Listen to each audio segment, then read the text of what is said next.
এইবাৰ হয়তো ভোট দিবলৈ যাব নোৱাৰিম মামা। ট্ৰেইনৰ টিকট পোৱাত খুবেই টান হৈছে। ফ্লাইটত কেনেকৈ যাম, ইমানেই দাম। 1-1.5 মাহৰ চেলেৰি যাবগৈ, বুজিছেনে মামা?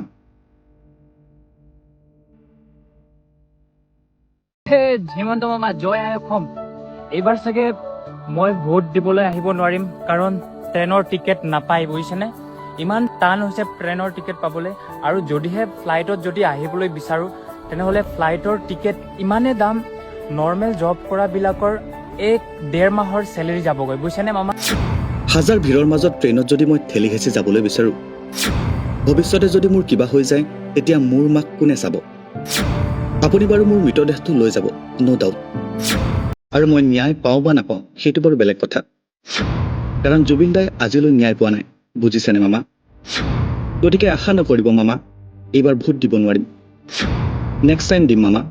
জয় আই অসম, জয় জুবিন দা।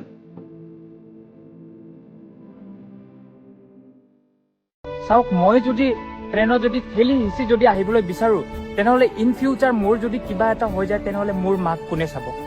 আপুনি বাৰু মোৰ ডেড বডিটো লৈ যাব, সেইটো বাৰু ন' ডাউট। আৰু মই ন্যায় পাওঁ না নাপাওঁ সেইটো বাৰু বেলেগ কথা, কাৰণ জুবিন দাই আজিলৈকে ন্যায় নাই পোৱা, বুজিছেনে মামা? এটা ৰিকুৱেষ্ট আমাৰ ফালৰ পৰা মামা, আপুনি দেখাই দিয়ক, গোটেই অসমবাসীক দেখাই দিয়ক আপুনি যে অনলি ডেড বডিহে লৈ নাযায়। আমি জীয়াই আছো মামা, আমি জিন্দাই আছো। আপুনি অসমৰ পৰা ট্ৰেইন পঠাওক, বেংগলোৰত পঠাওক, আমি যাম ভোট দিবলৈ। আৰু যদিহে আপুনি যদি নপঠায়, তেনেহ'লে আপুনি ভোটটো আশা নকৰিব মামা, বুজিছেনে? নেক্সট টাইম দিম, এইবাৰ কিন্তু দিবলৈ নোৱাৰিম, সেইটোৱে।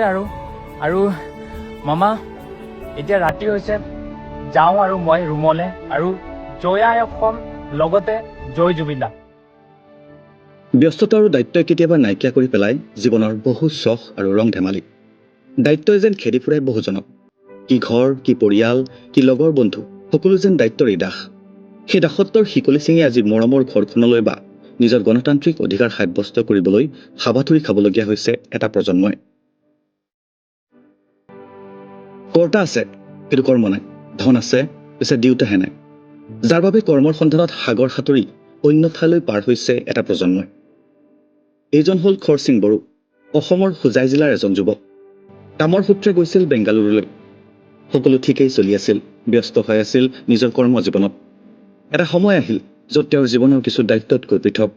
ঘৰলৈ আহি নিজৰ গণতান্ত্ৰিক অধিকাৰ সাব্যস্ত কৰিবলৈ মন মেলিলে খৰচিং বড়োৱে। যিহেতু অসমত 9 এপ্ৰিলত হ'ব বিধানসভাৰ নিৰ্বাচনৰ ভোটদান প্ৰক্ৰিয়া, সেই হাঁহিমুখে ঘৰলৈ আহিবলৈ ৰেল ষ্টেচনলৈ আহিলে খৰচিঙে। কিন্তু ৰেল ষ্টেচনলৈ আহি হঠাৎ নিৰাশ হৈ পৰিল খৰচিং।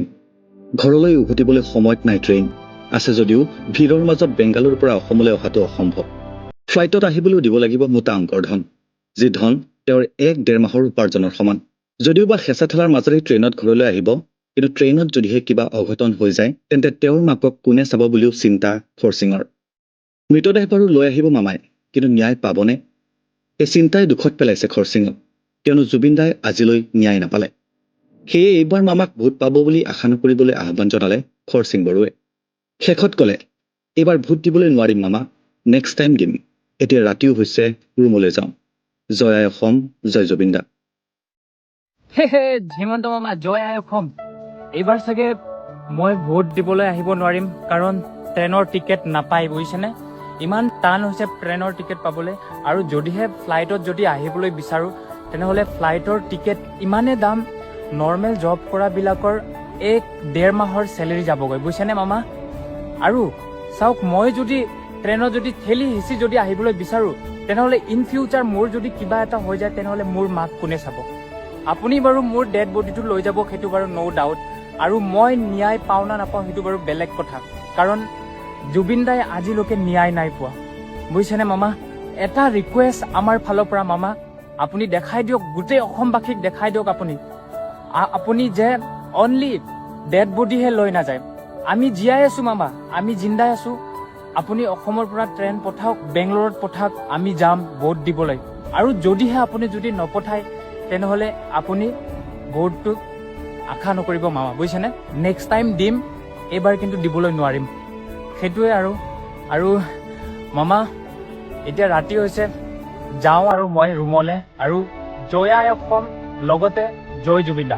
এইদৰে বা কত কিমানে নিজৰ অধিকাৰ বিচাৰি হাবাথুৰি খাবলগীয়া হৈছে তাৰ জানো আপোনাৰ হাতত কিবা হিচাপ বা উত্তৰ আছে মুখ্যমন্ত্ৰী মহোদয়?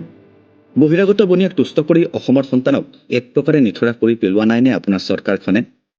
সময় সলনি হৈছে, ৰাইজে বুজি উঠিছে। আপুনিও বুজি পোৱা উচিত, নহলে আগন্তুক দিনত কি পৰিস্থিতিৰ সন্মুখীন হ'ব সেয়া হয়তো আপুনি ভালকৈ বুজি পায়। নেক্সট ৰিপৰ্ট, নৰ্থ ইষ্ট নাও।